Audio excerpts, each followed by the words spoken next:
All right, welcome back. We are COMP253. That's Assets for Game Developers at Centennial, and it's the fall 2018 semester. Again, this is our first run at this particular course, so going to be a lot of changes going forward as we go through. Today, what I wanted to handle was a couple things. I want to talk about just about user experience a little bit, because that's what you're doing. Games, that we see out there, the most successful games are the ones where you feel that the user experience is number one, right? So, and it's a modern thing. It's a modern thing that people are starting to look at or have been looking at for a while. You play a game. Give me a game as an example that it's a popular game, but it has a very poor user experience. Can you think of a game like that? Popular game that has a poor user experience, right? It's hard to think of one, right? Like it's hard to think of a game that's really poor from a user experience perspective that's popular and that's good. Let's think of a game that has a poor user experience for different reasons. And when I talk about user experience, it's almost like think about the game as a whole, not just the interface, but the way you come into the game and that kind of thing. A good example for me is Star Wars Battlefront 2. All right, so that was you ever play that game? The original or the new one? What was that? Original. The brand new one. The brand new one. The brand new. The original was actually not bad. But the brand new one, and again, I had the pleasure of getting it for my birthday one year, this year past, and it was on my PS4, so I'm using it on a console. And if you ever looked at Star Wars Battlefront 2, I was talking about it with one of my an actual game designer this morning about it. We were just having a conversation around a really casual conversation. But if I was to look it up, so Star Wars Battlefront 2. So for those people who ever played Star Wars Battlefront 1, all right? EA. Star Wars Battlefront, Star Wars Battlefront 2 is a totally different experience, okay? So it's like a whole different kind of game. Here's the thing that's really weird about Star Wars Battlefront 2. In any Star Wars franchise kind of game, and I'm just going to start with this one, right? First of all, EA is doing it.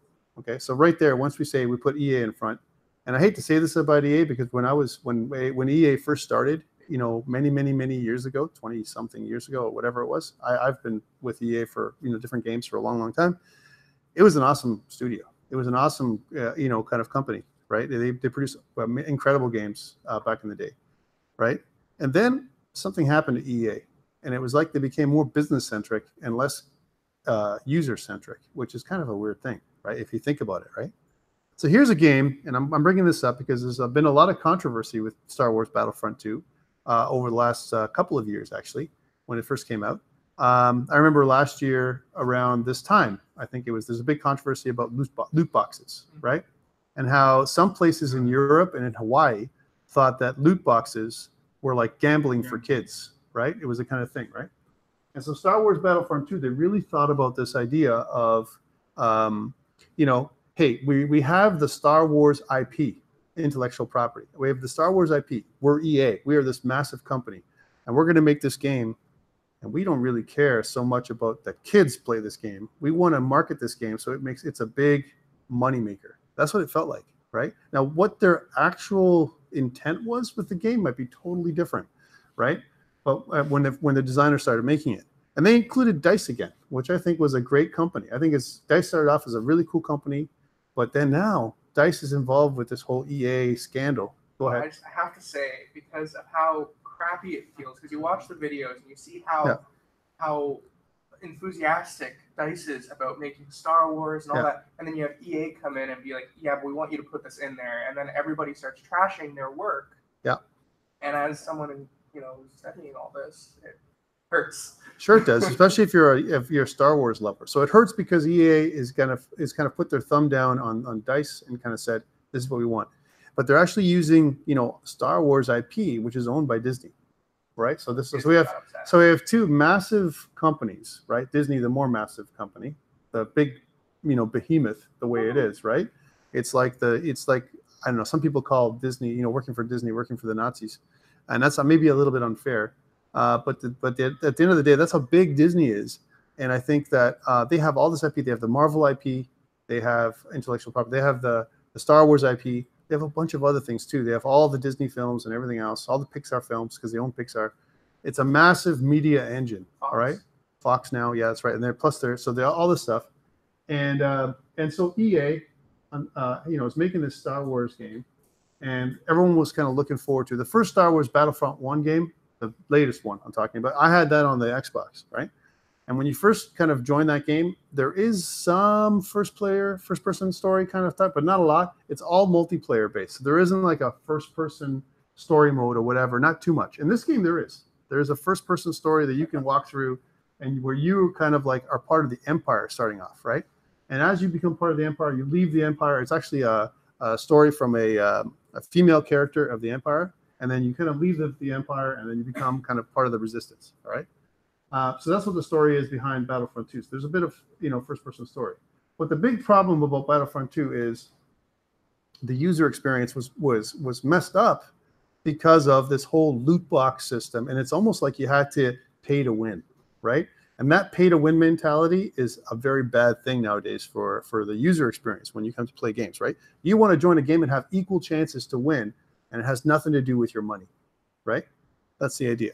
And unfortunately for this one, there's a lot of money involved. They've taken the loot box system away now to compensate for it or whatever, but the game has been forever, tarnished by this whole scandal that happened about a year and a bit ago.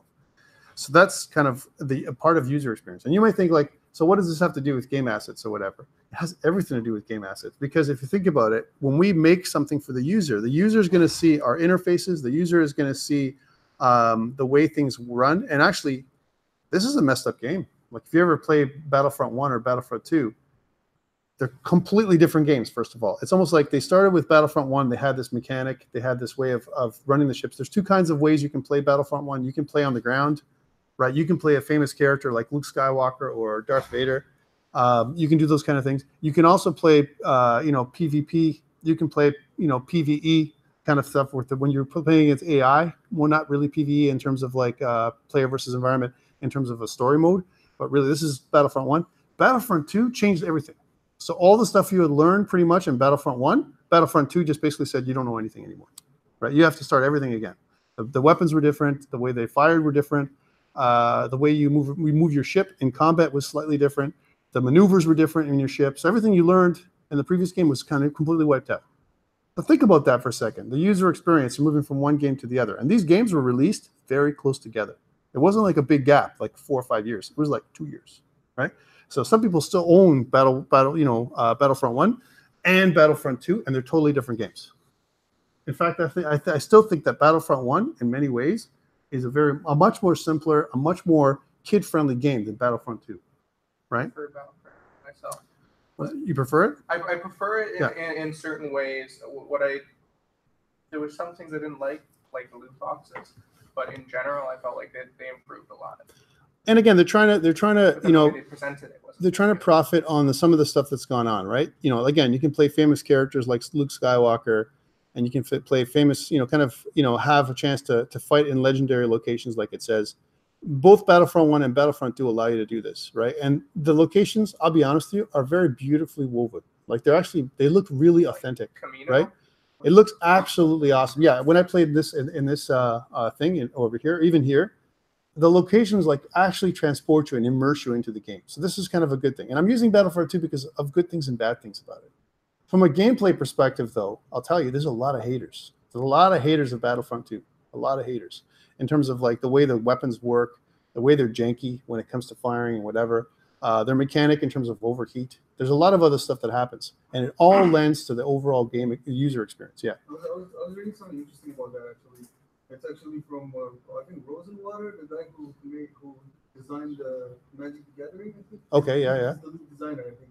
And he said something like when you create a product like that and you put it out in the world, what happens is like you're gonna get like fans, right? Yeah. And people are gonna like your product is no longer your own. Like your product is owned by all these people who are playing it as well. That's right. You, right? That's a very good point. When you change things, then you're asking for trouble. Like people got used to it in a certain way. Yeah. And then a lot of people are gonna hate you because they like, oh, that's not Lord friendly or whatever. Like they really take it to heart. Like they really start caring about their product, right? So one of the first things we say, and so the comment was like, you're, because some people may not be able to hear this, from a recording perspective, you know, the game becomes more of the user's game rather than the, you know, designers or the maker game, right? Whoever the developers were, it kind of, once it goes into the hands of the users, a good example of that is GTA 5, right? GTA 5 has really evolved. It's still a game that people play even today. And I was having this conversation with one of my designer friends, and we were kind of talking back and forth about it. And he said, like, basically, you know, you can do a lot of stuff, crazy things with GTA 5, right? That people have done, modding it like crazy, doing things like, you know, there's, you know, take a helicopter, fly cars on top of a roof, and, like, you know, do just tons of stuff. And it's really become something like of you know, a different kind of game that was intended. Like, the intention of the game was one thing, and now it's something totally different. And we might see the same thing with the upcoming Red Dead Redemption 2. We don't know where that's going to go, right? But that is a game where I'm looking forward to it and I'm worried about it at the same time, right? Just like I'm looking really forward to Fallout 76 and I'm really worried about it at the same time. I don't know what they're going to do with it and how it's going to, you know, really look. But when it comes to user experience, and this is where I'm going to kind of just take it back to user experience, one of the first things we see when it comes to user experience is the menu, is your startup, right? Some of it is cinematic, right? And I can't cover all cinematic stuff, how to do cinematics necessarily in a course like this. It's kind of a little bit out of scope.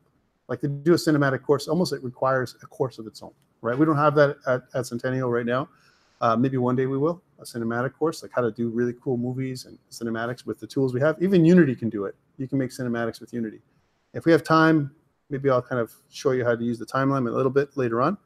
But really what we talk about is things like menus, user interfaces, things like that pop up. And there's two different kinds of user interfaces that come up.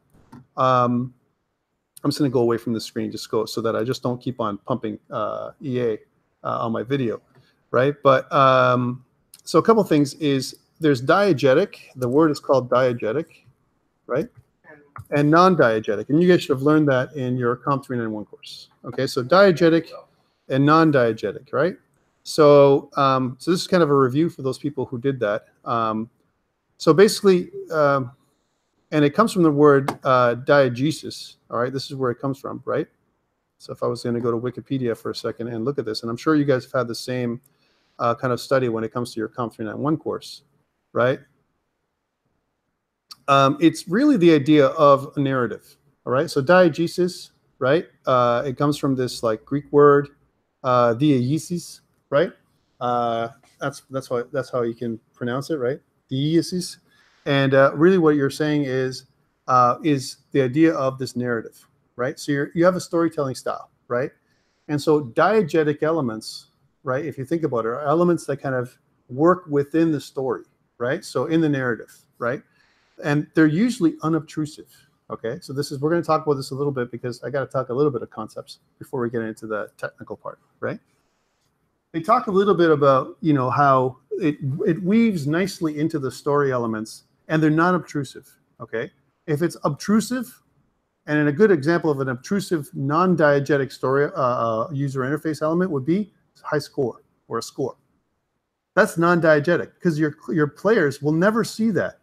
They're not supposed to see a score that's hovering over in their you know, kind of the screen. In real life, from an immersive perspective, right? It kind of breaks the immersiveness of the game when you have non-diegetic elements. We found that as there was a study done, and I wish I knew the study name. I know I studied it in university, but there's a study done, and it showed that the more non-diegetic elements you have, so things like, you know, score, health, right? Things in your HUD, in your update, you know, your user interface that are non-diegetic, that has nothing to do with narrative, the less immersive the game is. And so people have moved towards a more minimalistic user interface, right? Minimalistic meaning only when you need a user interface element does it pop up, and then it goes away. And a good example of that is when you fight something, right? You fight a creature or whatever in a third-person perspective game or a first-person perspective game, and you get hit, and all of a sudden your health just shows up for a second, and then it goes away, right? The minimalistic non-diegetic elements that come up. True diegetic kind of immersive stuff happens when you never have any kind of score or any kind of health or any other kind of user interface, like no user interface. And that's really hard because people need some kind of feedback to tell them that they're doing well or not doing well. And the way you could do that, of course, is to show your character degrading. So you can actually show your character getting hurt, wounds on the character. A good example is this. I remember Bloodborne. I don't know if you guys play Bloodborne at all. And Bloodborne, the main character in Bloodborne, sometimes he goes through a lot of battles. So if I go Bloodborne, right, and I want to do some Bloodborne, kind of blood on the cape. It's really interesting the way it looks. If you actually look at Bloodborne for a second, whenever you fight in Bloodborne, I wonder if there's a way we can look at it. So Bloodborne is this like gothic game. There you go. And what happens is every time you get into a fight, your clothes actually take on, like when you actually fight in Bloodborne, your cape becomes slick with blood, right? It's almost like they show that stuff inside the game itself. It's really quite interesting in terms of an art style and an aesthetic, right? The user interface, again, it's from Software. In general, From Software gives you a very minimalistic user interface. If you actually played anything like Dark Souls or anything like that, it's very minimalistic, right? But when the elements have to pop up, they pop up, right? They actually show up for a second, right? These non-diegetic elements, like things like score, health, whatever. Then they go away. One of the ones they use a lot, though, which never goes away, is the health of the boss. So whenever you see a boss health, especially if you're kind of trying to defeat one of the bosses in the game, you see the element in play all the time, right? But the diegetic elements they use to show you that you've taken damage are things like how you actually physically look, the character, the way you look. And it kind of makes it adds to the immersiveness of the game. Okay? So there's non-diegetic and diegetic elements, right? We need both of them. A good example of a non-diegetic element where we see it a lot is, so in the game, a person has a map. They pull the map up, like for example, in something like Far Cry, right? You pull a map up or something like that, and then the map itself, you see your location on the map. So the map itself coming up in a person's hands, like in Far Cry, diegetic, because it's like what the character would see in the narrative. The non-diegetic part is seeing your location on the map. You shouldn't be able to see your location on the map. There's nothing like that in real life, right? You see your location on the map, right? Except maybe on a smartphone, right? So if the person had a smartphone and you saw your location on the map, that would be a true diegetic map element, because now you're seeing, imagine seeing your hand come up in your field of view, the hand of your character in a first-person perspective, and you see the map, and you see your point on the map, like your waypoint or whatever. That is cool. That is a kind of diegetic element, right? We haven't mastered it yet, and we're going to get better at it. But it's over the last little while where we've noticed minimalist UIs and all that kind of stuff. There's going to be elements in the game, though, especially when it comes to making characters, character generation, all that kind of stuff, or just starting off the game, where you need menus and buttons and all those kinds of things. And those are part of the, kind of outside the actual gameplay itself, where you need non-diegetic elements, a menu, right, that you need to start off with. It's rare that I ever see a game that has, even in the menu, the character creation process, non-diegetic elements. I mean, they exist in every game that I've ever played, right? Even in Dark Souls, when you make your character in Dark Souls or whatever, there's non-diegetic elements in there. So we're going to talk about those today. We're going to talk about elements where we're going to create our menus. And I want you to think about making kind of some simple buttons. We talked about making some simple buttons in Unity last week. We're going to do that again this week, one more time. We're going to use the Unity system to demonstrate stuff, but we're not really learning quote-unquote Unity in this course. Yes, we're using Unity, but it's not the main focus. It's not a Unity course. It's a course about user interfaces and tools for developing games, right? Okay, so talked a little bit about that. Let's think about that. So I want to make a user interface, and I want to make it in Unity. I'm just going to bring up Unity for a second. By the way, unfortunately, my Unity crapped out lately. This is the interesting story. It was working fine, and then it stopped working, and it was bizarre. So I had to upgrade. So my version of Unity in this recording is 2018.2.6 F1. All right. So if your version is something else other than this, that's okay. I had to re-download Unity and install it. I'm going to make a new. Notice this is my lesson from last week. I make a new lesson. We'll start from scratch again. This time I'm going to use a 3D scene instead of a 2D scene just to make it a little different. So I'm going to say COMP253 in the fall 2018 semester. And it's going to be lesson 2. We're going to keep 3D this time around. And I'm going to click on Create Project.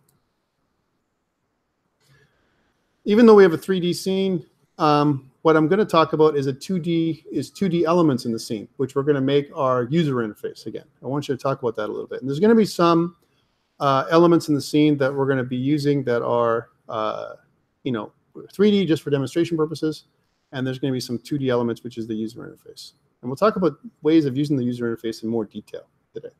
Okay. After this, we're going to take a short break after I show you this kind of stuff, and I want you to sketch out your Unity scene. So you got the pop-up to update your editor, right? Yeah. Yeah. So I want you guys to sketch out your game. I want you to think about a game that you're working on today. I don't know. Some of you are in a game course. I know that, John, you're in my game course, COMP253, right?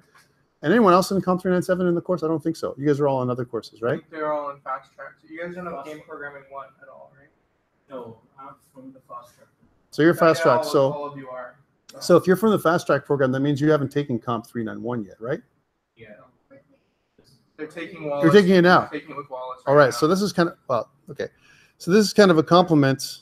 Like it says, currently installed version, new version. And now there's a new.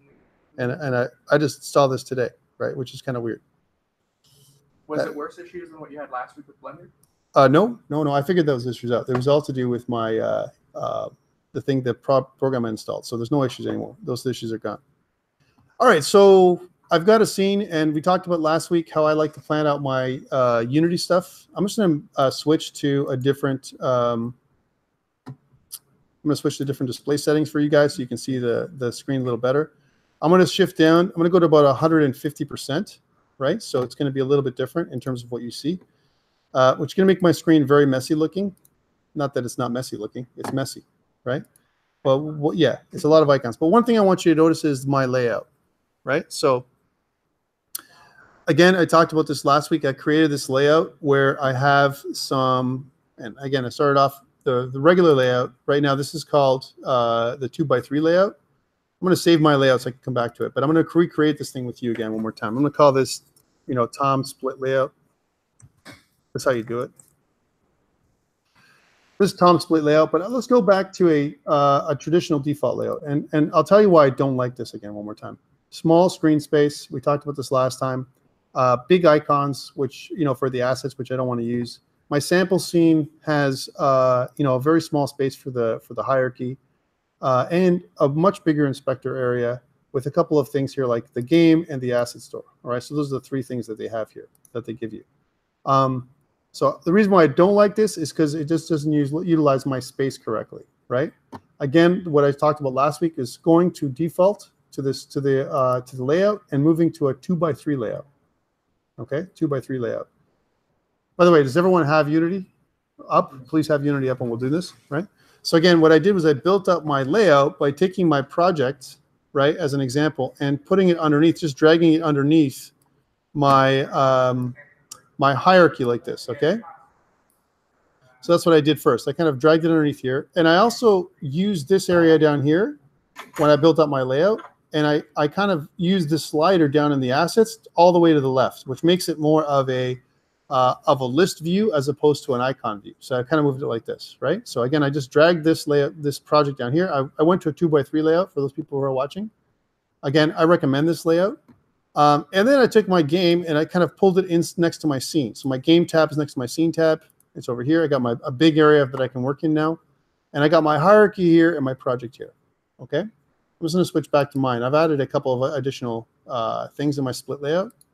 One thing I've added is I've added the console window. And the console window, all the windows you want, if you want to add more windows, and I recommend the console window as well, is go to Window, and if you go to General, and if you go to whatever console is here, right? If you want to add these in, you can add additional windows into the scene or into your editor. By just adding them. I also have an animator window, which we're going to get into this semester, an animation window, as well as the asset store window, right, where we can actually use assets from the asset store. So some really cool stuff. And that's how I like to work. So I like to work in this environment.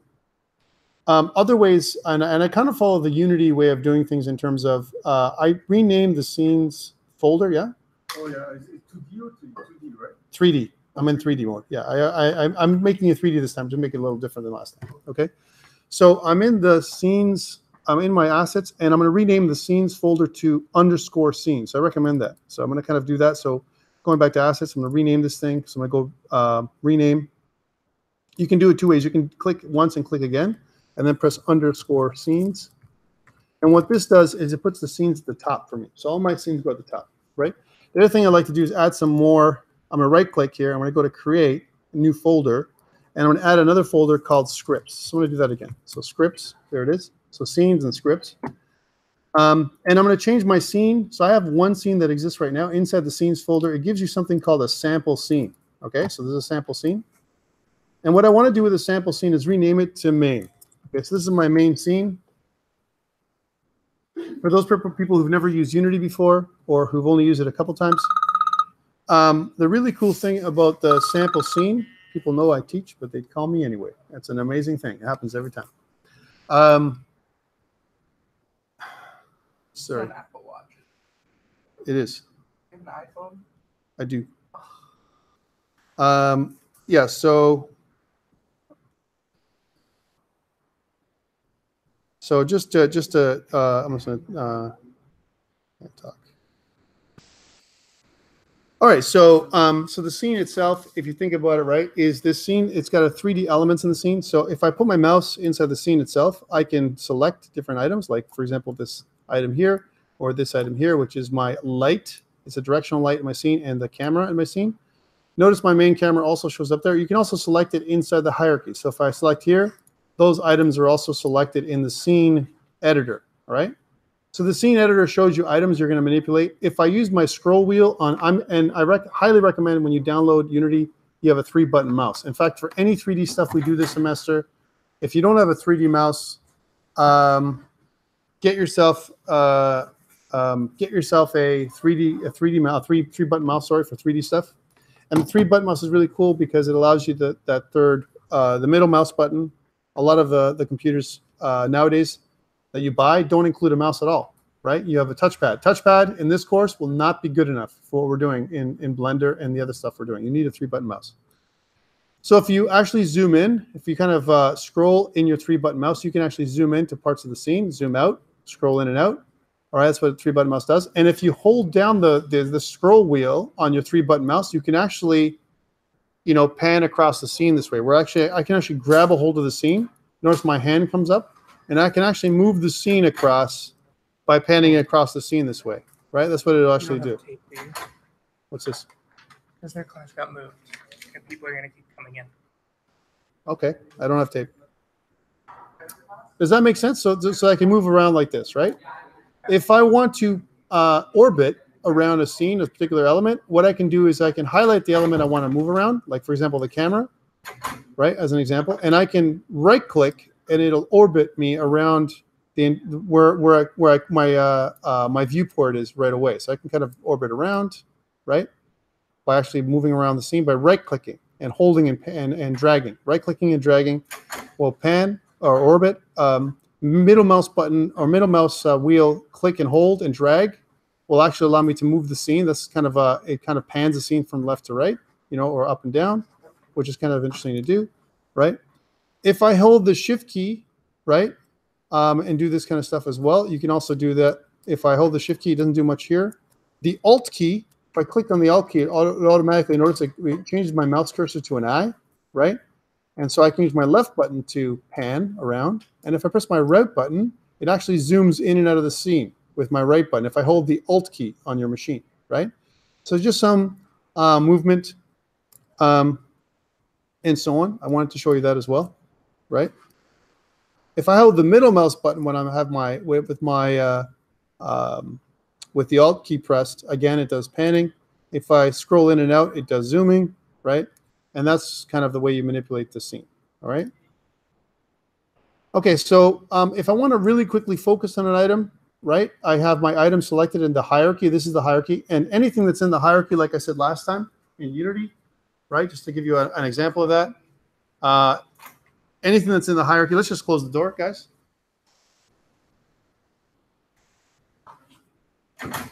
People don't check their timetables. Anything that's in the hierarchy is something that's going to be initialized at runtime in Unity. So when I click on Unity and I run Unity for the first time, any object, any game object that's in a hierarchy will also run immediately as soon as Unity starts. Okay? So, sorry? Pardon? What you just said? So anything that's in the hierarchy, this is the hierarchy over here. Any game object that's in the hierarchy inside the scene will immediately initialize, right, as soon as Unity starts. When I press this little plus button, this little play button in Unity, what it'll do is it'll start the camera and the directional light immediately in the scene. That's what it'll do, right? Because those two items exist in the scene, they'll be instantiated as objects in the scene immediately when the game starts, okay? So anything else I put in there will automatically be instantiated when I put it in the scene. Again, these are basic things we talked about last week. I'm just repeating it just to review what we talked about. Okay, so the main camera and the directional light, this kind of thing. And if I want to focus on an item really quickly, like I talked about last week, what did I say last week? What's the quick way of getting to an item last week? There's a key. I can double click. That's one way, so I can double click. But look what happens, right? It kind of almost puts it away, right? If I also want to, if I press the F key, right, it actually does frame select with the F key, right? So that's another way of doing it. So if I go to the directional line and press F, it frame selects, that's what it's called, right? And it kind of zooms in on that. By default, if I look at the main camera, I have a skybox, right, in the scene. If in 3D, now we're in 3D now. Now last week we did 2D. But in 3D, I have a skybox, a default skybox that I have enabled. And for now, for today, let's disable the skybox. Let's go in there and take away the skybox and put in solid color. All right, so I'm changing the skybox in the camera to solid color. Now remember that each item that's in the scene, every item in Unity is a game object. It inherits from Unity's game objects, right? So all game objects have a transform component that you cannot remove. You can remove everything else. I can remove the camera. I can remove the audio listener from the camera. And the thing that makes the camera, main camera, is the camera component, right?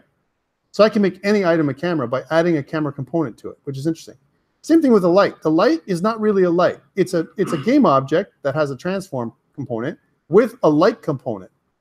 The light component makes this a directional light, all right? It's not a light necessarily, right? And we'll talk about lights in the scene. Here's the question. Does a camera really exist? And does a light really exist in the scene? How does lighting work and how does cameras work in a 3D scene, right? And if you think about it, there is no camera. The camera is literally taking this 2D view. This is a 2D screen. And what we're doing is we're translating our eye view, right? We have two different coordinate systems. We have our eye view, which is this, what we're seeing right now. So screen space, right? Coordinates, right? And then we have another set of coordinates, which is world space. And we're translating what we see, our mouse clicks, from screen space to world space. So when we click in the scene, if I click an item in the scene, my mouse knows when I'm over an item, as an example, inside the scene itself, that I'm actually referring to it in world space, not in screen space. We're going to see a difference there when it comes to user interface elements. There's a way of using user interface elements like buttons and labels, and they will appear in like in screen space. And there's a trick that Unity uses by default where it creates a canvas that's outside of the regular view, and it overlays that canvas inside the window. So it looks like it's on top of every other item, but actually it's in world space, which we're going to see in a second. Okay. All right, so we have our main camera and our directional light. Those are the two things we have. Let's add, we turned in the main camera, going back to the main camera, going to the camera component, we turned it to solid color. And if I look at the game now, it looks all blue, right? Let's make it let's take one step even further and change the background. So I'm going to click on this background color and change the background color to black. All right, so it's going to be completely black, right? And then I'm going to click away. So clicking away basically closes the window in Unity. And if I go back to the game preview, it looks completely black, the game, okay? So this is something that we don't have a skybox anymore. The next thing in the camera view is the culling mask. And the culling mask is interesting because what it says is there's different layers in the game, right? And I'm not going to talk too much about layers because maybe some of you don't understand what it means. But I want you to think about it that you can attach different game objects to something called a layer, right? All it is a tag that basically says that I want to be able to, what the camera is going to affect. What can I see with this particular camera? If it says everything, which is this item right here, it says everything, right? It actually, this camera applies to everything that's in the scene. okay? And there's going to be some things in the scene that we don't want this camera to see. For example, if we create a first-person perspective camera later on, maybe we'll do that. We're going to make a really short FPS game in this course, a really, really short one just for demo purposes, not a real FPS game, right? I want to create a gun element, and the gun element is going to have its own camera. And the main camera won't see the gun, only the gun camera. And so what it does is it gives the illusion that the gun is actually in front of the player. And what it's going to do is, in the gun camera is it's going to stop the camera, the gun, from going into different items. So it won't go inside of a wall or something like that. It'll stop the wall. One of the biggest problems with FPS games is you have a gun or an item that's inside your character, and the gun will physically go into the wall. We can stop that from happening by using two cameras. We'll talk about that later on. So cameras are really interesting, and what they do is they actually give a view on the world, right? The other thing for the main camera is the projection. Right now, the projection is perspective, right? Perspective view. And the perspective gives it so that items that are farther away in the game world appear smaller, and items that are closer in the game world appear bigger. There's another perspective we can use called orthographic. And if I switch to orthographic view, items in the world, no matter how far away they are roughly the same size. Which is, for example, in this view, we see a box. This is the box that the camera sees, right? This is the camera view. And it changes the way we view things in the world, right? So we want to go back, for 3D, we want to go back to perspective. That's what we want to use. Field of view is how wide the camera sees. So right now we have a 60-degree field of view for the camera in 3D. That's how much it sees, right? Clipping plane, we also talked about this last week. Clipping plane there's two parts of the clipping plane. There's the near plane and the far plane, all right? So what do I mean by that? There's almost like the camera is made up of a box, right? And if you look at the camera, I'm just going to zoom out here so I can see the camera. All right, and I'm going to just pan around here for the camera again and just move around so you can see the camera. So this is the camera. I'm not sure if you can see that. It's kind of hard to see. Let's go back to the camera. But the camera looks like there's a cone, right? There's like a cone in the camera. And this is where the camera item is itself. I'm really, really zoomed out here so you can see this, right? So there's something called the far plane. See this little square right here, this little quad? That's what we call it. This quad is the farthest distance the camera will see, right? Anything beyond this quad, we call it, it will cull, or we will not see anything beyond. It will be clipped away from the camera. So that the game engine will not draw anything outside or farther away than the far plane. That's what it works, okay? And anything closer than the near plane, so 0.3 units, that's the default here. We have the near plane, if you look at it, is 0.3 units. That means closer than 0.3 units, 0.3 meters, the camera is also going to ignore. We're not going to see anything too close to the camera. And way far out, this is 1,000 meters, 1 kilometer away, we can see. Right?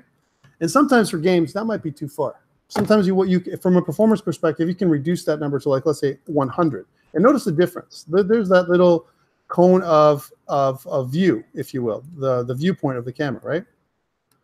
I'm just talking about cameras because you need to understand cameras in order to understand user interfaces in a bit. Okay, so there's the camera. Notice it's way smaller than it was before. And also, here's the perspective. So there's the 60-degree field of view. If I increase that, you can see that it widens up, right? So it increases the angle of view, right? When I go 90, and you can go pretty much as far as 180 degrees, which means you have a very, very wide fisheye kind of view of the world, right? You can also reduce that field of view down lower than 60, like, for example, 50 degrees, right? Well, actually, will make it, the more tighter the field of view is, the more it will look like an orthographic projection, right? As opposed to a perspective projection. Okay. And aren't these two things related, the field of view and the clipping planes? Well, the field of view is how wide or how narrow the camera can see, and the clipping planes are how far and how close the camera can see. If you have a wider angle, then you can see farther as well, right? Not necessarily, because, for example, farther, it's just going to bring if I bring it farther, right, it's going to just increase how much on the right and on the left I can see if I open up my angle. And it also warps what I see a lot. Imagine a fisheye lens on a real camera. If you have a camera and you put a fisheye lens and you can see more, like if I can see, imagine all of this in my camera, like the whole classroom, Normally, my camera only sees this much of the classroom. If I want to take a picture of you, I'm going to do one of these, right? But imagine if my field of view is this. Right now, I'm going to see all the classroom, like from here to here, and it's going to look warped. In fact, if anything, the top and the bottom will look a little bit like this. They'll kind of pull in a little bit because of the way the cameras work. Again, the defaults for the camera is 60 from a field of view in the 3D camera, as well as 0.3 for the near plane and 1,000 for the far plane. Okay, you can change this to whatever makes you feel comfortable. That's what the defaults. I'm going to put it back to the defaults. It's not bugging me right now. There's also something else called the Viewport Repped. The Viewport Repped. Okay. So I want to make different cameras. I can have as many cameras in my game as I want. Okay. Cameras are just game objects, right? And I can have as many cameras, but where does the camera project? Right? The main camera projects on your first display. Your main display, which is this one right here, your game. Notice it says display 1 on the top left corner. This is the first display that your camera is working with it, right? You can have multiple displays. If I have multiple screens, as a good example, right? However, you can have a camera, a picture-in-picture view. If I want a mini map on the top right corner of my screen, I can project what the camera, a second camera might see in another quad, all right? So I can create an area, right? A quad, a little rectangle, where my camera is going to render or draw, render is a fancy word for draw, the view that it sees. So I can have multiple cameras. Imagine a racing game. I have a mirror that looks behind me, right? I have mirrors on the side, on the right and on the left in a racing game that look to the right and left of my car. What are those things? Actually, there's cameras. You can have cameras that look behind me, okay, but actually project on those quote-unquote mirrors. They're not really mirrors. They're just things where the projection, the camera is drawing what it sees on that plane in that particular angle. So you can actually look behind you, right? And so it mirrors the effect of what the camera would look like. Okay, so you can have multiple cameras in the scene. The other good example is I have a gun camera. So I have a gun in my first-person game. I have a gun in front of my game, my game, and I pull it in front of me. I have a scope on the gun. What's really happening? Do I really have a scope on the gun? I don't have a scope on the gun. I have a camera, right?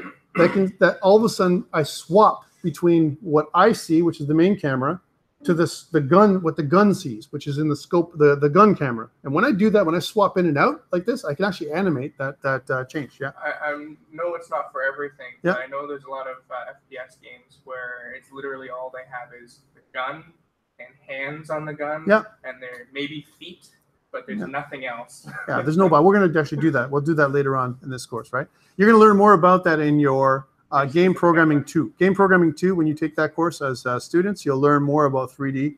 I'm talking about 3D stuff now. You'll learn a bit about my camera, but I need to tell you a little bit about it because when I do the user interface, you have to understand where it appears, why it's appearing, where it's appearing. Otherwise, you'll be like, so why is this working?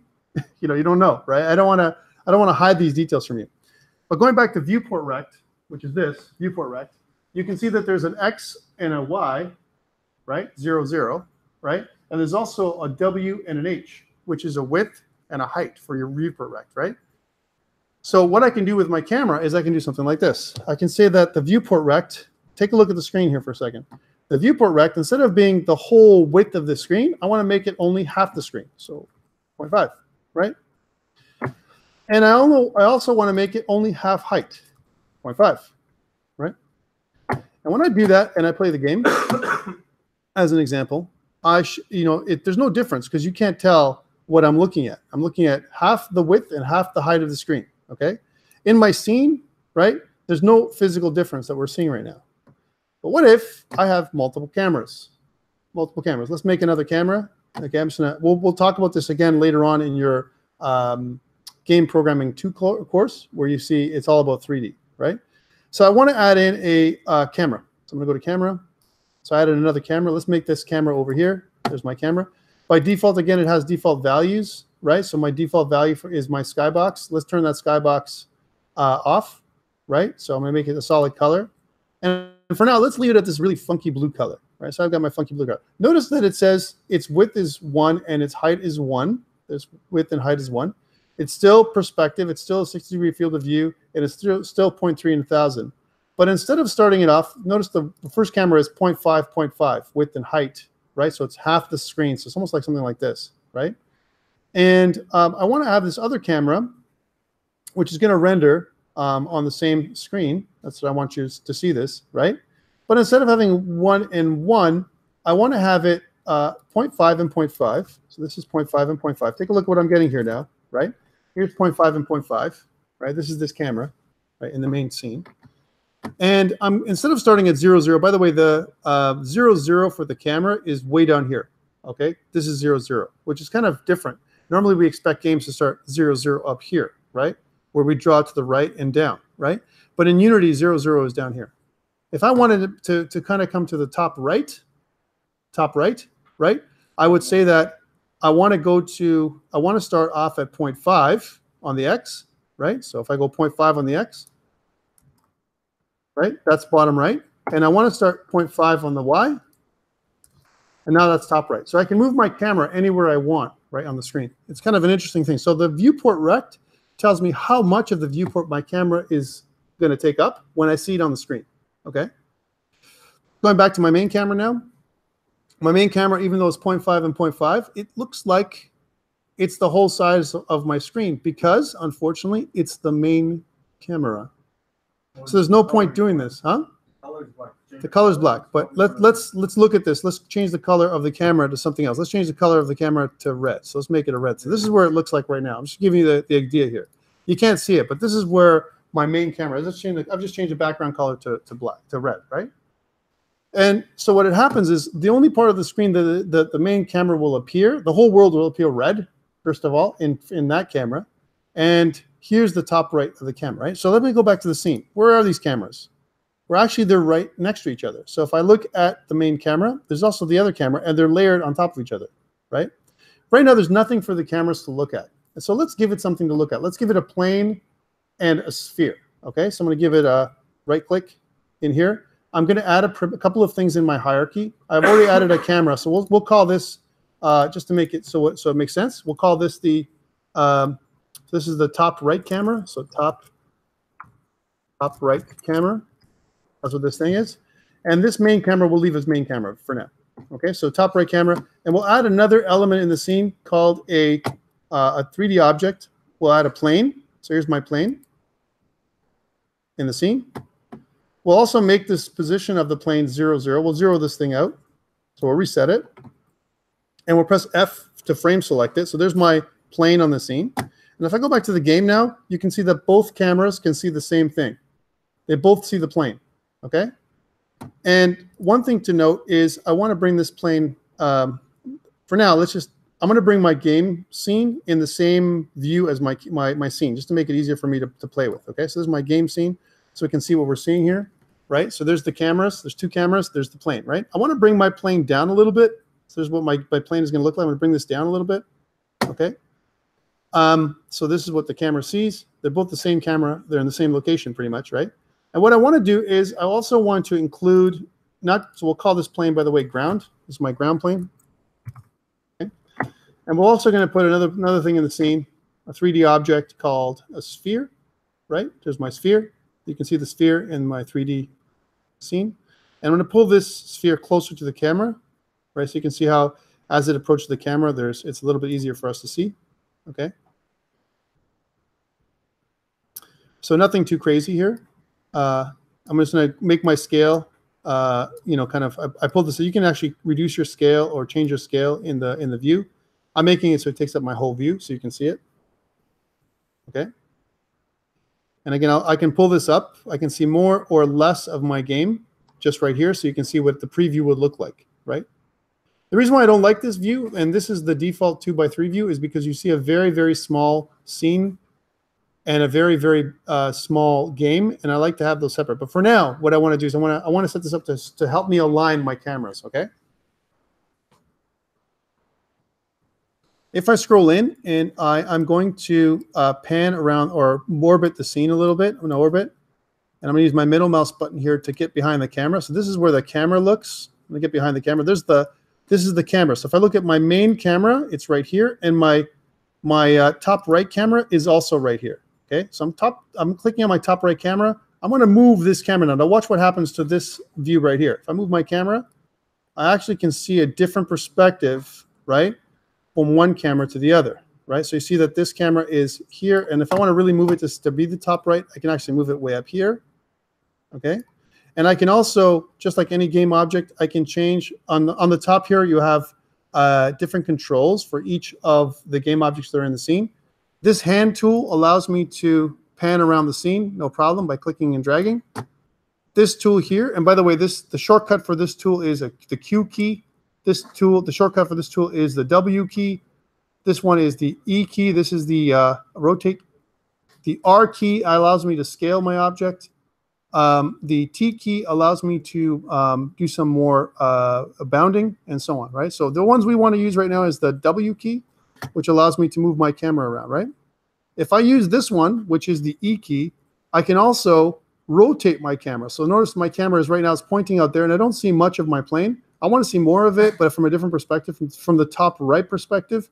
So what I'm going to do is I'm going to rotate my object, my camera, so it looks kind of down at my scene. Okay, that's what I can do. So the cameras, there's two different cameras in the scene, and they're both being projected on the same display. Okay? Let's duplicate that, and let's add two more cameras, one for top left and one for bottom right. Okay, just to give you as an idea. We're just doing very, very simple camera work right now. And then we're going to start adding the user interface. Okay, so I've got my top right camera. I'm going to add another one. I'm going to duplicate this. And the way to duplicate an object, if you right-click, you can just click duplicate, which creates an identical object in the scene, right? This time I just renamed this thing, so I'll call this bottom right. So bottom right camera. Bottom right camera, and let's change the bottom right. Now the way to do that is look at the width. It's still half and half, 0.5 and 0.5 width and height, but instead of the y-axis being 0.5, I'm going to leave this to 0. How do you determine these things? How am I doing what? How do you determine these viewport dimensions? The viewport rect, right? Yeah. So again, width and height. When I say 0.5 and 0.5, that's 50% of the viewport. 0.5. 1 would be the whole viewport, whole width, right? So what I'm doing is these ones are half the width of the viewport and half the height. So it means it's a quarter size of my screen, half and half for both sides. How do you get these ideas? How do I place it? Right, is based on the original location. So X and Y. X and Y give you where in the viewport, in my screen space, I'm going to position my camera in the viewport. That's all it is. So I'm positioning it to the right or bottom right, bottom left, or whatever. I'm just making this up. I'm just like literally putting 4 cameras on the screen so you see 4 different views. That's all I want to do, right? So here I've got this camera. Let's just change the background for this one. Instead of solid blue, just to make it a difference so you can see it, we'll make it green. Okay, so there's the green camera on the bottom, right? And now it's looking at it from where the other camera was positioned. So this is this camera right here. Let's move it. So I'm going to take this thing here and move the camera down, right, as an example. So you can see that this is from the lower right quadrant. And I'm going to rotate it back up. So I'm going to take the rotation and maybe rotate it a little bit back up so you can see this part. That's lower right. And I'm going to take this camera here, the main camera now, and I want to duplicate that one. I'm going to right click and duplicate.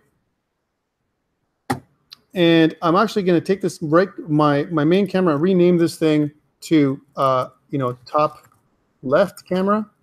I'm going to change the background color from this to something else. Maybe make it instead of blue, we'll make it like purple, right? Right now it appears here because it's in the same location as the other one, right?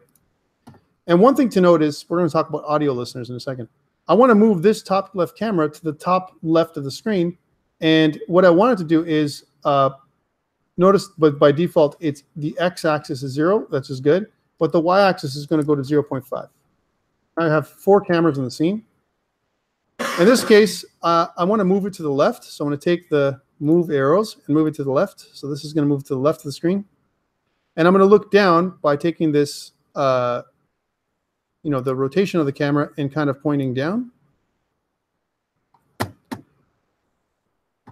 I'm moving it down, and I'm going to move it a little bit closer, right? So you can see the top left, bottom right. And it's kind of not exactly the same because I'm rotating the camera slightly differently in each case.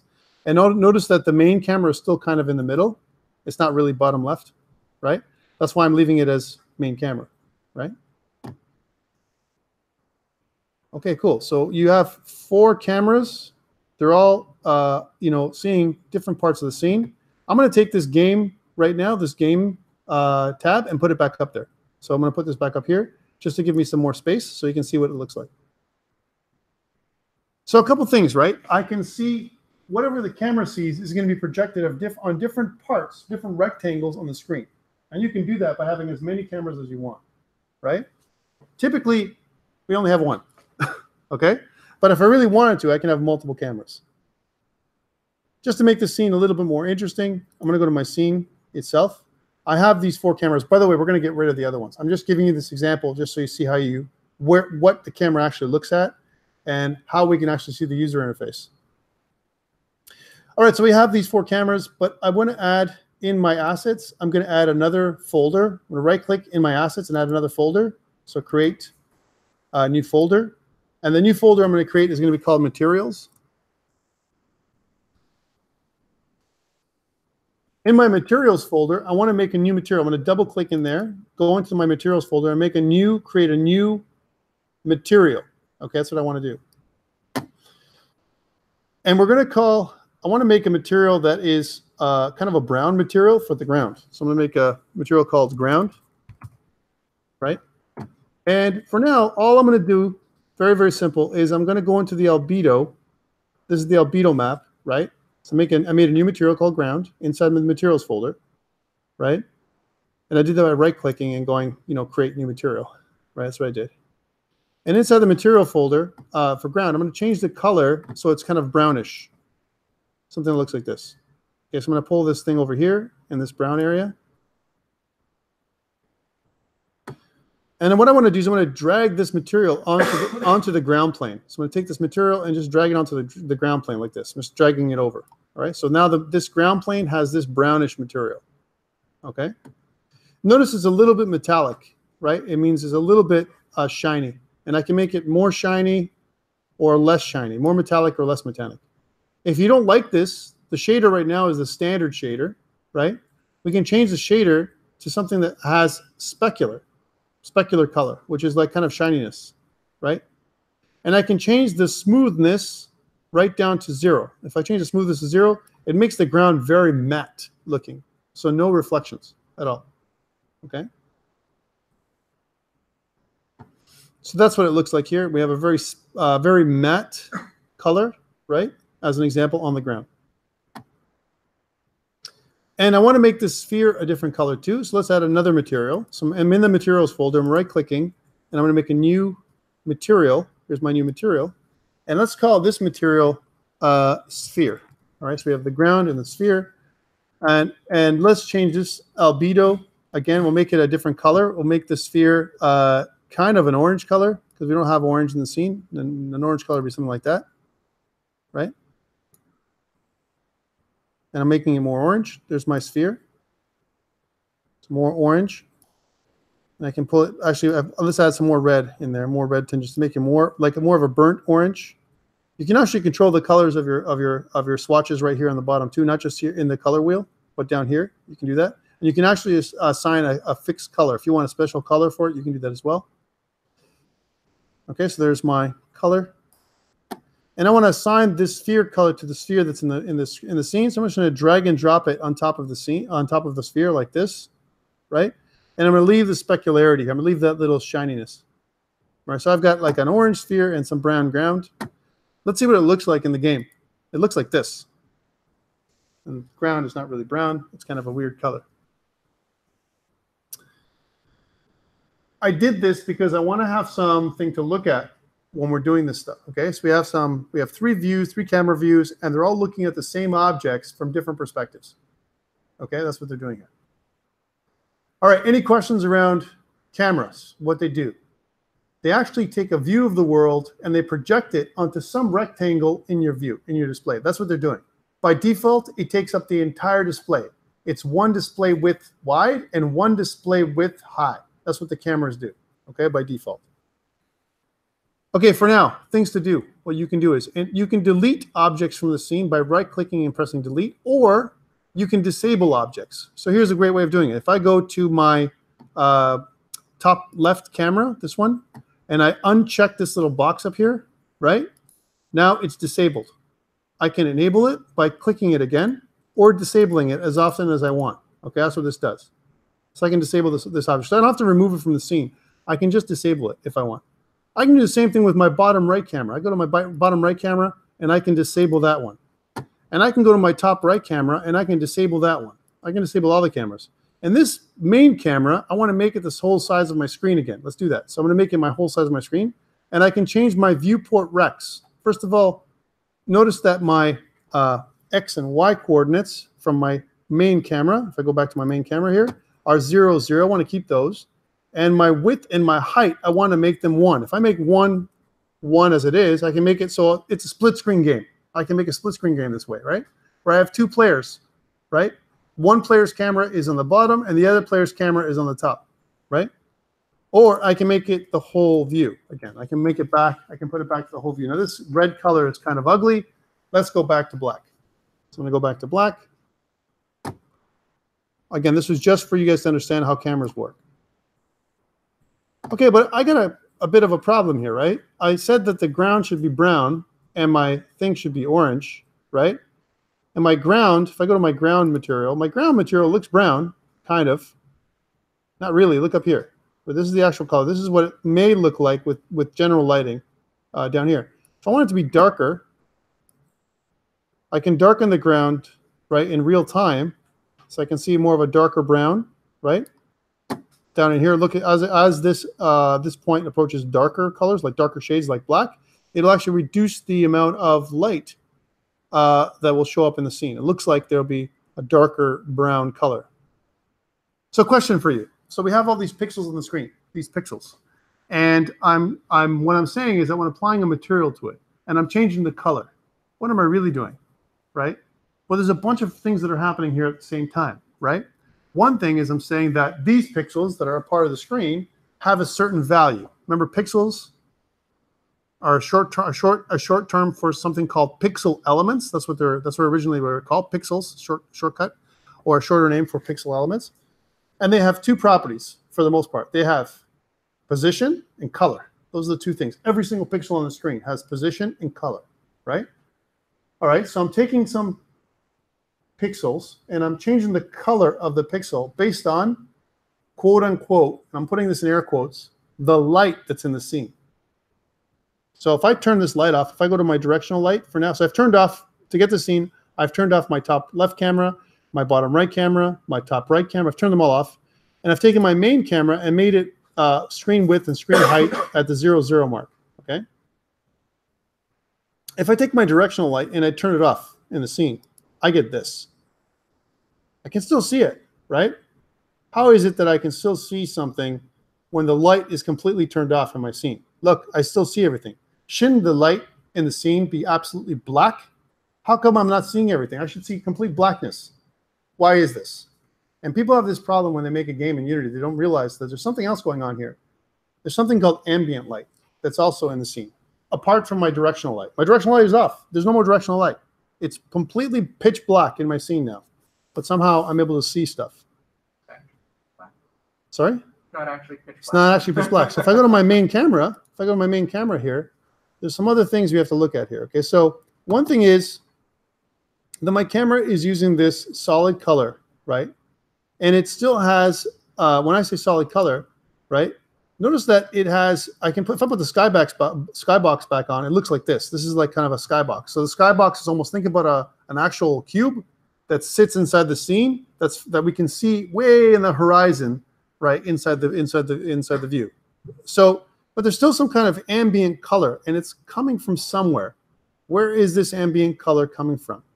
Right? Think about this for a second, okay? Because I'm able to see something in the scene. Okay, so that's the first thing. So let's turn that skybox off. Okay? Solid color. So it's still dark, but I can kind of see stuff in the scene. What other things do we have here? We have a target texture we can use in the scene, right? The camera is a special camera. The new cameras allow things like HDR. What's HDR stand for? Anyone know? High dynamic range. High dynamic range, right? So it does high dynamic range. There's also MSAA, right? It's different kinds of screen sampling. Yeah, and filtering. There's the target display, which is where I'm going to, there's many different kinds of displays here. Okay. Just putting it out there for you guys. And then we also have this other thing called audio listener. Audio listener is normally attached to the main camera, and that's where we hear our sounds. So wherever the camera is in the scene, and typically if you have a camera that's inside of your character, in terms of a first-person perspective camera, you hear everything coming from that camera. That's your audio listener. You could also have other audio sources inside the scene where the sound is emitting from, right? So you can create something called 3D sound like effects in your scene, okay? But notice right now we have no light and we're still seeing something. Okay, let's add another kind of light. Let's add one more kind of light. I want to add a, so we have different objects. We can add a light and we can add something called a point light. Notice again, point light was added next to my camera. Notice again, it doesn't matter where the point light is being added. You can actually increase the range of the light. So this is something you can do. You can actually increase the range of the light here. You can also change the color of the light. I can change the mode of the light. It's a real-time light. I can change the intensity of the light to make it much brighter. So here's the intensity of the light, right? This is the point light. And other things. Okay, so that's a point light. Let me just get rid of that. Delete that. So that's one kind of light you can add in. Let's add one more kind of light. Do not have directions, light. Point light is everywhere around. It's 360, right? A directional light is different. Let's add a spotlight. Spotlight is what you're thinking about, right? So here's a spotlight. And if I go to the scene for a second, here's my spotlight. It's way off the scene, right? So if I want to lift up the spotlight, so here's my spotlight in the scene. I'm going to kind of bring it over here. And I'm going to kind of, I'm just going to rotate the scene a little bit, right? So I'm going to kind of rotate the scene. And I'm going to take this handle. And again, just for people who missed last week, the green handle is on the y-axis, the red handle is on the x-axis, and the blue handle is on the z-axis. In Unity, the z-axis can be seen, as an example. The z-axis can be seen by going into the scene. In Blender, it's not that way at all. So notice there's a big cone here, and if I go back to the game, I don't see anything. How come I don't see anything? The cone actually isn't physically being seen from this far away. And my sphere, and I'll click on the sphere for a second. Let's bring the sphere closer to the cone. Okay, so here's my light. How come? I'm just going to put it out there. How come I don't see any kind of shadows on the sphere? Well, think about this, right? I got a light source, and here's my game, and I got nothing. And my spotlight's active, but it's dark in the scene. It's really, really dark, right? So a couple of things. Notice it says shadow type, no shadows on the light by default. I can add that in, so I can say soft shadows, right? I can make a shadow strength or whatever. I can also draw a halo when you look at the light, if I want to. So there's the light in the scene, so I can draw a halo. Or I can add a flare effect or whatever. The render mode is auto, right? I can make it important or not important. We can talk about that later. The culling mask is everything. And again, culling mask, what this means is, what does the light see? What affects the light? And right now, the light should affect everything in the scene, right? If I can click away from this, as an example, right? And by the way, it says lighting has been disabled in at least one scene view. Look at that, right? Any changes applied to lights in the scene will not be updated in these views until lighting has been enabled again. What the hell does this mean, right? Guys, we're missing another panel. That's what it means. And I'm going to bring this panel into play. I'm going to go to Window, and I'm going to go to General, right? And there's another panel that actually we want to see. It's actually maybe not in General. Where the hell do they move it? They move it all the time. I believe it's in Rendering, and it's Lighting Settings. Here's Lighting Settings.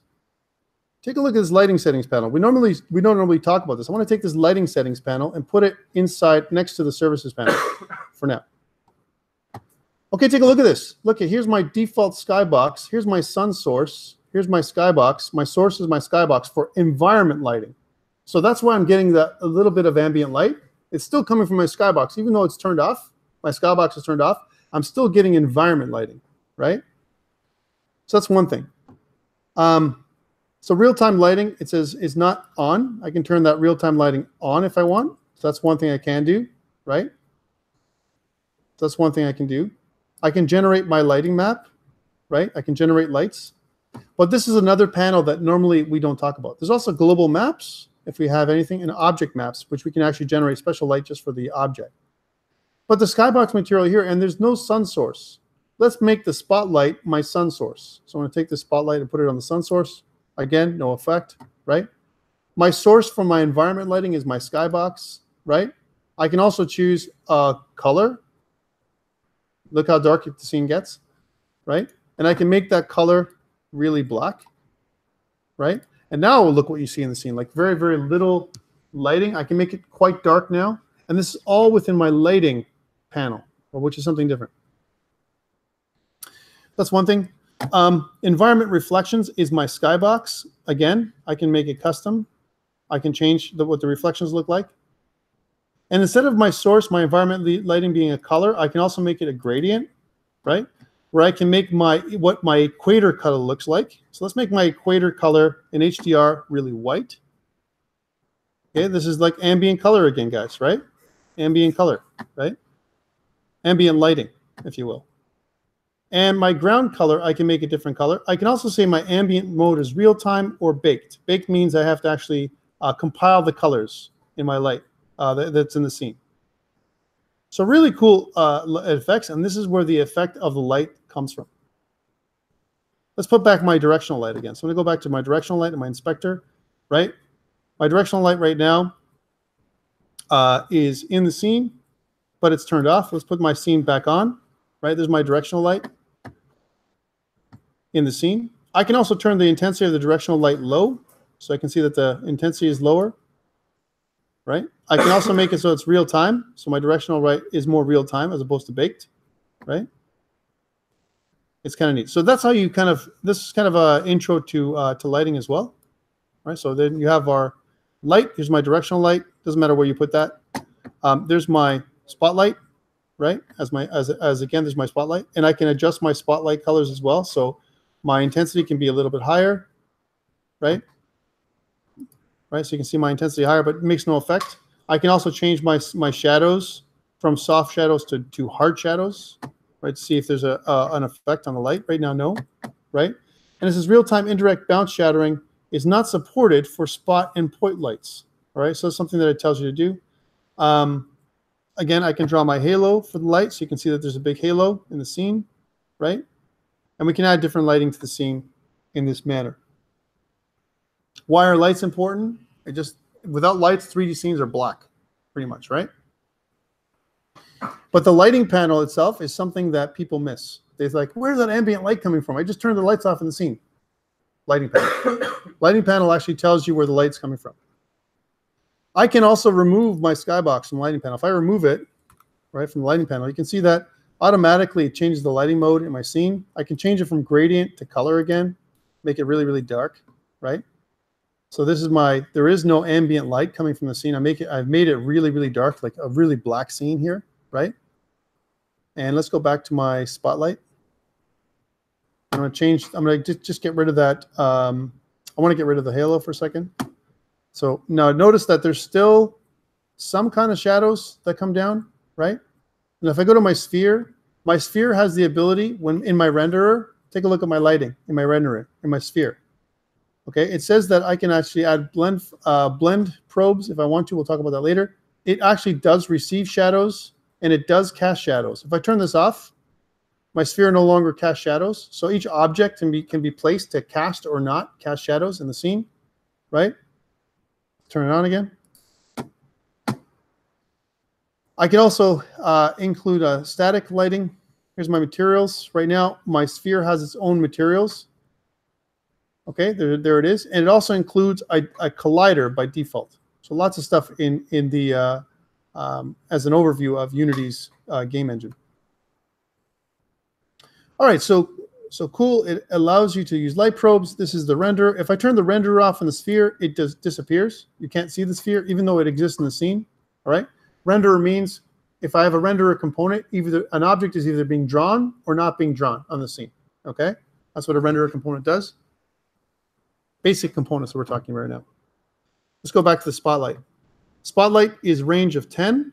Okay, that's one thing to note. I can reduce the range of my spotlight. Right now, it seems to have no effect on this thing, right? I can increase my intensity. I can increase my intensity as much as I want, something crazy, and it still seems to have no effect on the environment whatsoever, right? And it says again, lighting has been disabled in at least one scene view. Any changes applied to lights in the scene will not be updated in these views until lighting has been enabled again, right? So that's one thing to note. So if I go back to the main camera as a good example, you can see that I'm still, my clear flag is solid color, my culling mask is everything, my projection is perspective. I'm making a physical camera. It changes where the position of my camera is, right? My depth, here's my target texture. There's no target texture, and so on.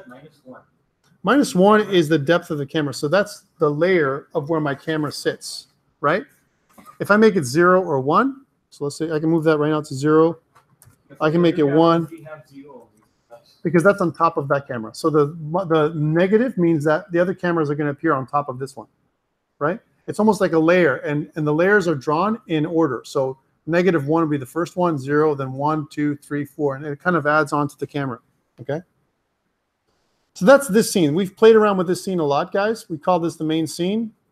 Before we take a break, what I want to do is I want to make a new scene, a brand new scene, without this crazy stuff we've done, right? And let's reset the things back to normal. Okay, so we'll save these scenes. So I'm going to click Control S to save. I'm going to go to scenes, and inside here we'll make this the scene will be called scene 1. So I'm going to create a new scene. So when I make a new scene, as an example, so in here inside the main menu, notice I want to create, and on the left you can see different things that I can do. Here's the scene that I want to create, a new scene. And I'm going to call this scene 1, right? And if I double click on the scene, it'll enable that scene. Okay, so double click, the scene is back to normal. We have normal lighting in the scene and so on. No lighting has been disabled. My main camera is normal. I haven't messed around with it. Here's my directional light. That's pretty normal as well. Okay. And here's my lighting model. All right. The lighting model still uses the default skybox, or it's in real time and all this kind of really cool stuff. Okay. So everything here is as it should be. Okay. We can add fog effects and a bunch of other stuff later on. All right. So we got our scene, and one thing we talked about last week was generating these user elements. We talked about user experience, right? So I just wanted to bring you a little bit of up to speed with Unity's model for some people who've never done Unity. That's why I spent all this time. So now I want to talk about this lighting stuff, right? And I've talked about it, but I want to bring into play this user interface. And I want to layer the user interface. Remember we talked about layers and the cameras and where they appear?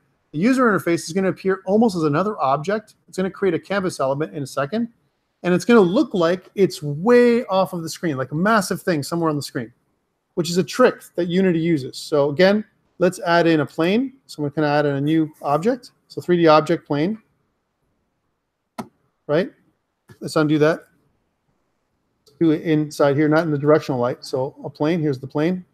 So 3D object plane. There it is. I did it inside the directional lights view, which is kind of weird. And then I'm going to add a new object, a 3D object called the sphere. Bring the sphere up a little bit. You can see what the object sees right now is this, right? The camera. And my sphere is in my plane. That's nice. And let's reset these values. I'm going to reset this value here, my plane. I'm going to reset my sphere as well. Reset, you go to the gear on the top right corner of my component, my transform component, and click reset. Okay, so there's my sphere right here. If you go to the right corner of my little, there's a little gear on top of the transform, and you can reset the component back to where it was. If I reset my sphere, it's going to go back to the origin. Okay, my sphere. And if I look at the game scene now, I see this. Right? Let's bring my plane a little lower. So I'm going to take my plane, select my plane, and just bring it a little bit lower down. So I can see that in the scene it looks like this. And my sphere is kind of hanging out here. Again, it's just to produce some kind of item to look at. Right? So sphere, bring it down. Let's add the materials we added. My materials work from a global perspective. Once I create my materials, I can use them in any scene. So if I click on materials, And if I go to ground, I can just drag and drop that to the ground, and I can take my sphere and I can drag and drop that to the sphere. Okay, those are two things I can do. Okay, so those are two things I can do here.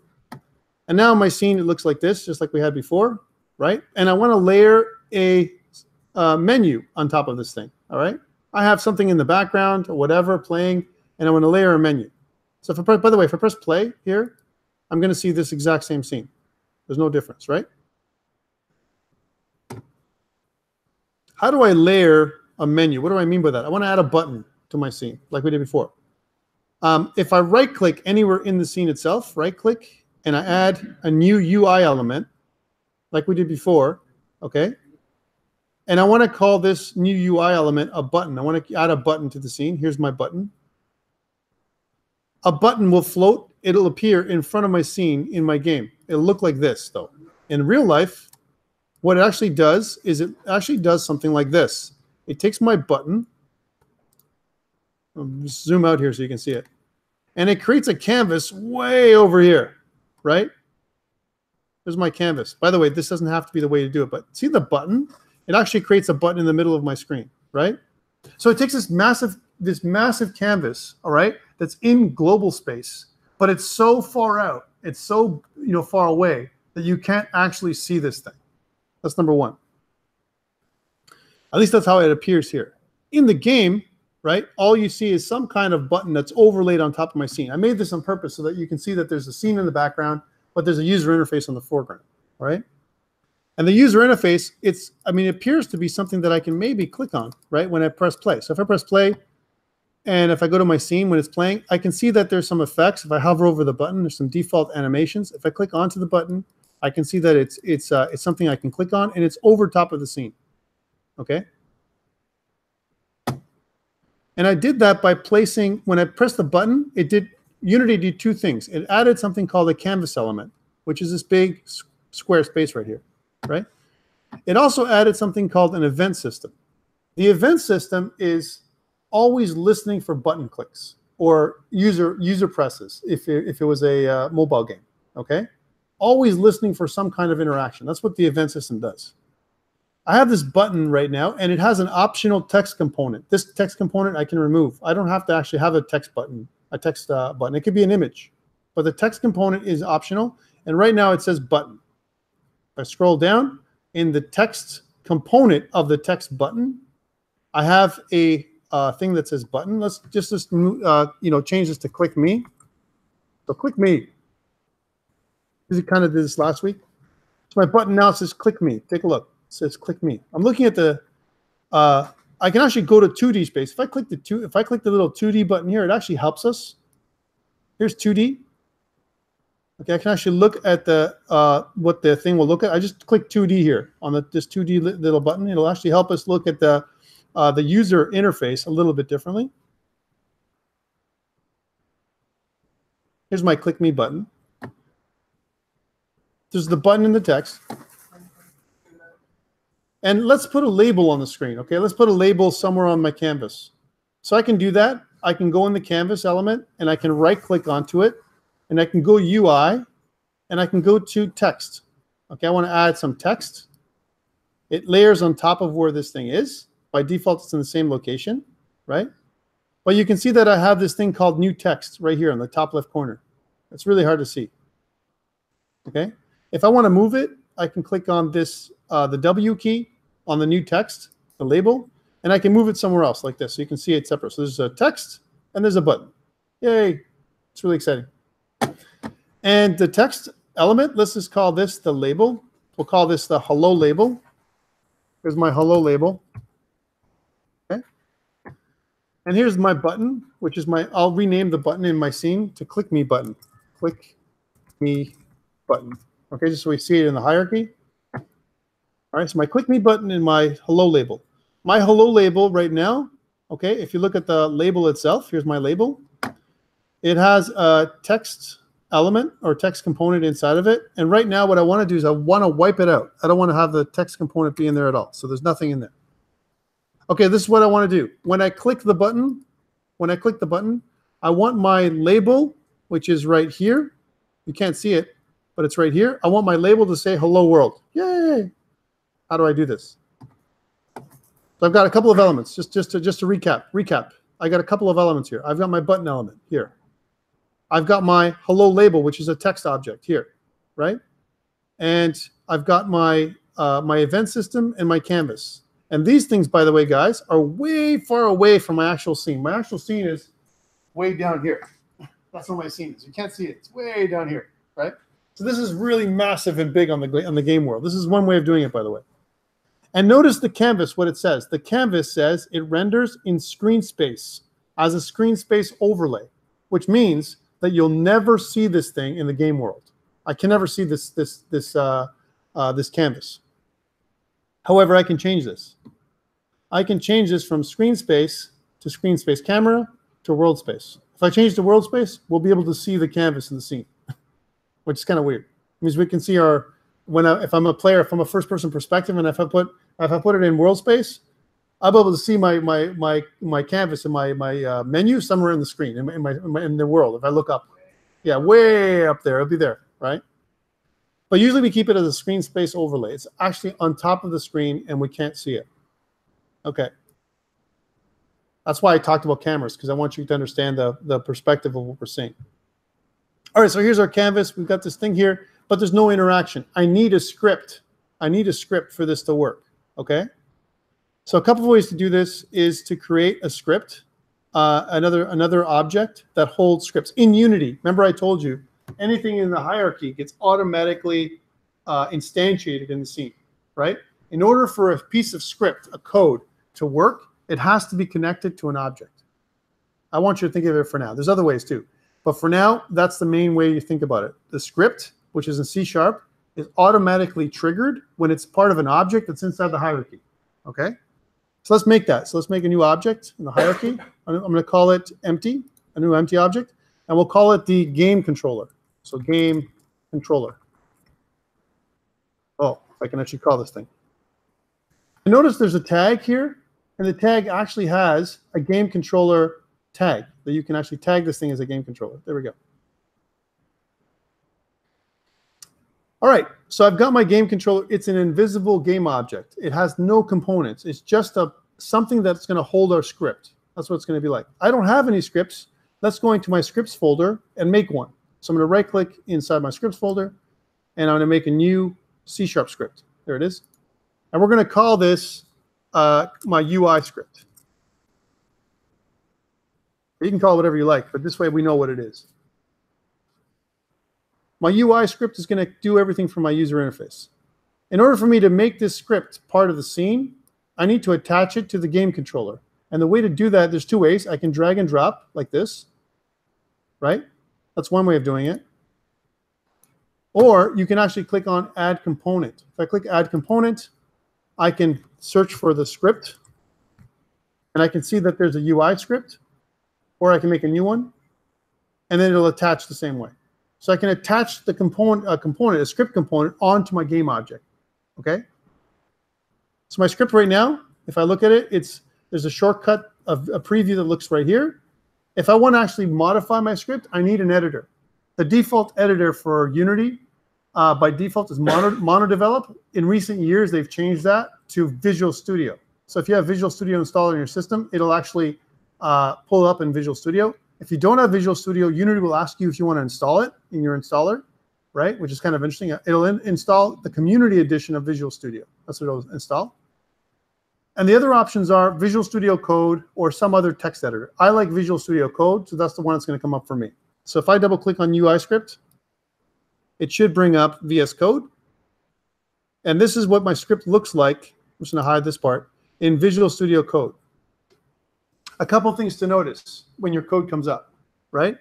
By default, all Unity scripts have two things, actually a few things. One, you have this using statement up here at the top on line 3 that specifies that you're using the Unity Engine library. The Unity Engine library is the main library that Unity is including. And what you can do from there, it includes something called monobehavior. Monobehavior is part of the Unity Engine library, right? By default, any script you write inherits from monobehavior. You guys have done inheritance and object-oriented programming? You're looking at me like you don't know what I'm talking about. You know inheritance? Yes? No? Kind of? So think about this. So when we use inheritance, yeah. If you think about inheritance in C#, right? Inheritance is like, I have a class, which is like a blueprint, and I can inherit from it, which means I can actually, anything that I create in my new class includes all the elements of the inherited class. This class here, monobehavior, it's included in here, right? And I can modify my subclass or child class or derived class, depending on how you want to look at it, right? So it has more specialization. I can increase, I can make it any child class is usually, it's always actually bigger. It has all the properties and all the methods, but it's actually any child class is always bigger than the parent class because it includes other stuff usually than what the parent class includes, okay? So the parent class is called monobehavior, and this child class UI script is the one that I've created now, right, in Unity.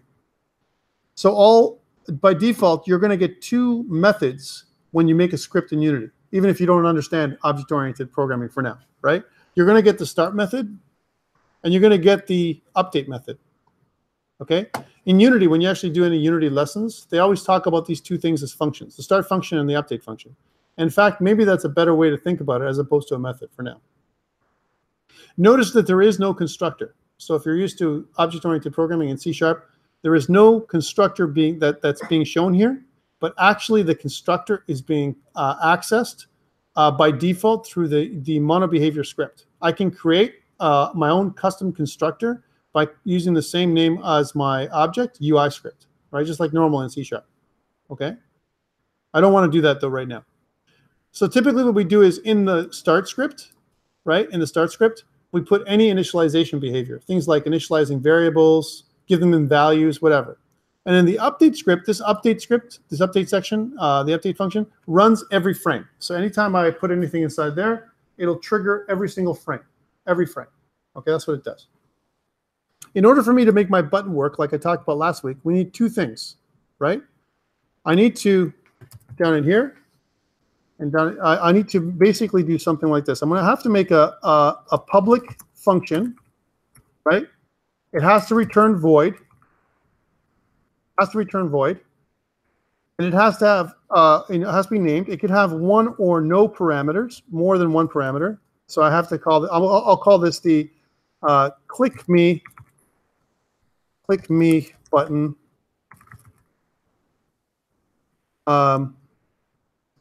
function.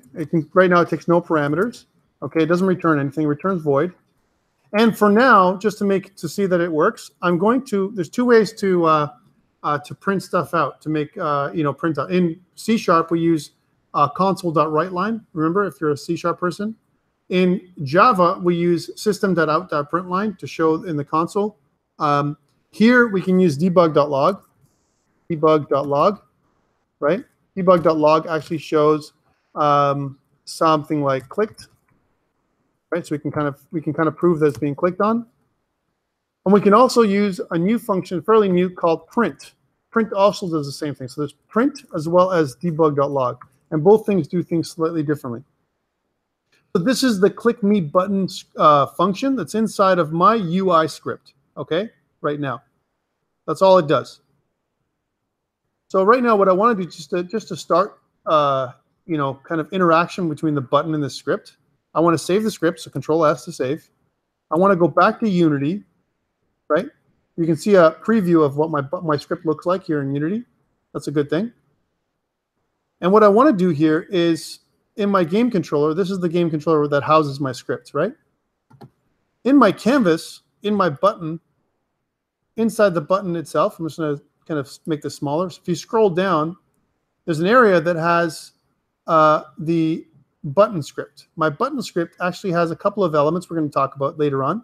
But one of them is this on-click function right here. Here's my on-click function.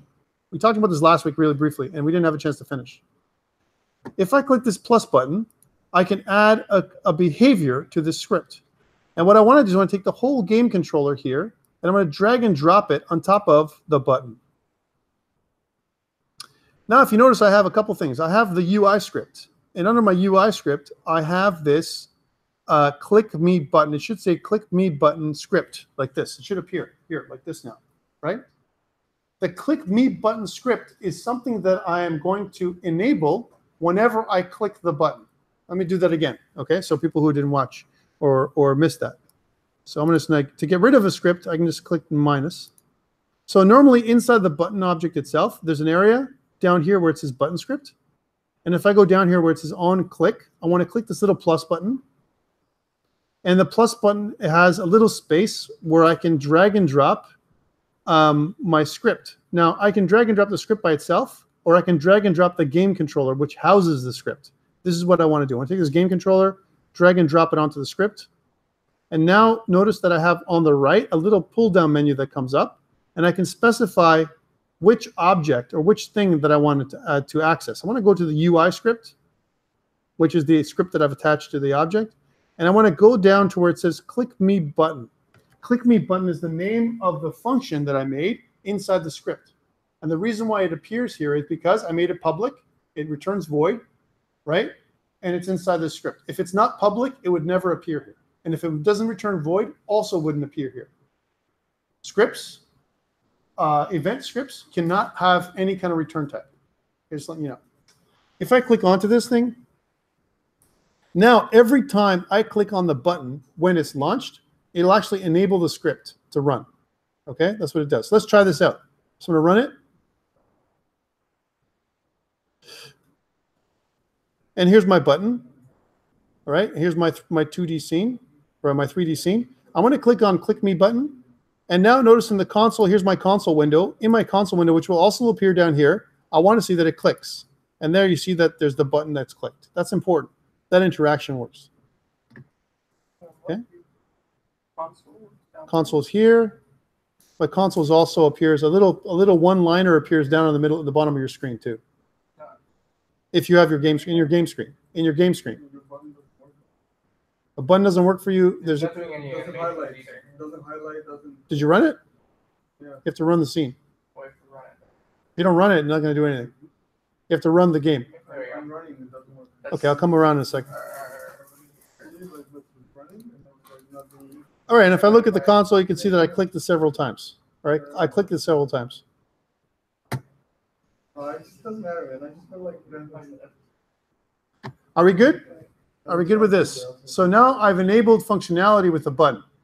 If you don't enable functionality with the button this way, the button will never work. You have to enable the script to work with the button.